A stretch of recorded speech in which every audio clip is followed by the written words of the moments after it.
On the morning of October 7th, 2023, the world awakes to a series of terror attacks that will destroy the balance of power across the Middle East.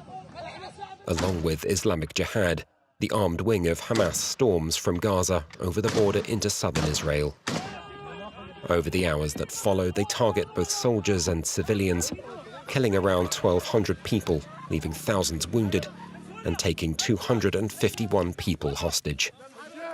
In response, Israel launches one of the bloodiest military campaigns in the Gaza Strip in its history. It begins constant bombings and imposes a total blockade on the Palestinian enclaves over 2 million people. Israel orders more than 1 million residents in northern Gaza to evacuate south. An exodus becomes an unending flood of humanity as Gazans flee, not knowing if they'll ever return home. Israel is going to war. Citizens of Israel, we are at war, and the enemy will pay the price. We are imposing a complete siege on Gaza City. No electricity, no food, no water, no fuel. Everything is locked down. There is slim hope on October 21st, with a handful of aid trucks authorized through at the Rafah border crossing with Egypt. But it's a single drop in an ocean of need. 6 days later, the Israeli ground offensive into Gaza begins. Hospitals, mosques, schools, even makeshift camps of the displaced. Nothing is spared. The protection of civilians must be paramount. I'm deeply concerned about clear violations of international humanitarian law that we are witnessing. Let me be clear.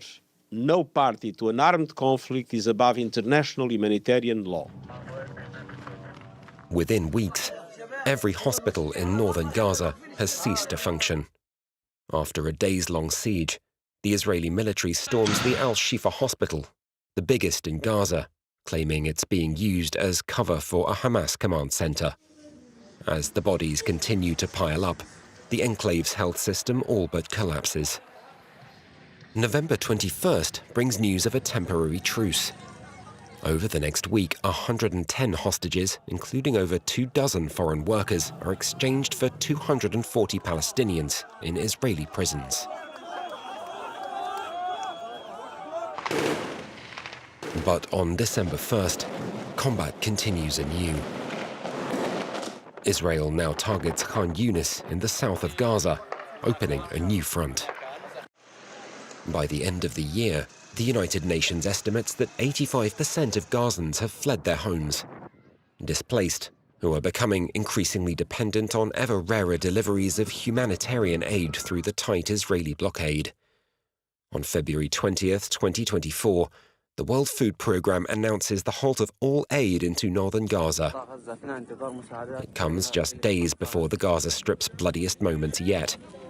Over 100 Palestinians seeking food are gunned down by Israeli fire. On March 25th, it's been nearly 6 months since the war began, and the United Nations Special Rapporteur on the occupied Palestinian territories publishes her findings into the conflict. When genocidal intent is so conspicuous, so ostentatious as it is in Gaza, we cannot avert our eyes. We must confront genocide. We must prevent it, and we must punish it. As the fighting and bombings continue, the United States floats a ceasefire. Hamas accepts, but Israel rejects it, imposing control over the Philadelphia corridor, the thin buffer zone between Gaza and Egypt. A second US ceasefire is turned down over the summer, this time by Hamas. October 25th sees Israel launch a huge operation in Jabalia, Beit Hanun, and Beit Lahia, all considered Hamas strongholds. The ground offensive would last into 2025 as the population evacuates. What's left of any buildings is razed to the ground. International calls for those responsible for the war to face justice are mounting. On November 21, 2024, the International Criminal Court issues arrest warrants over war crimes for Benjamin Netanyahu, former Defense Minister Yoav Gallant, and Hamas chief Mohammed Deif.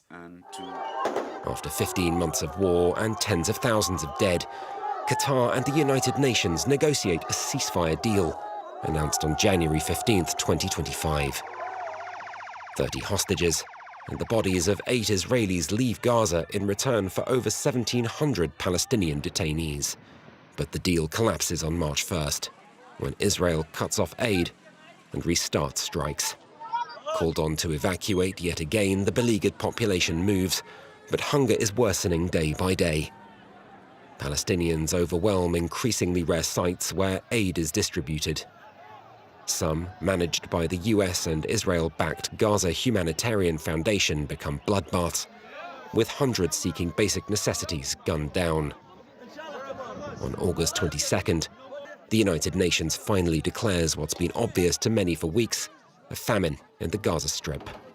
It is a famine that we could have prevented if we had been allowed. It is a famine within a few hundred meters of food.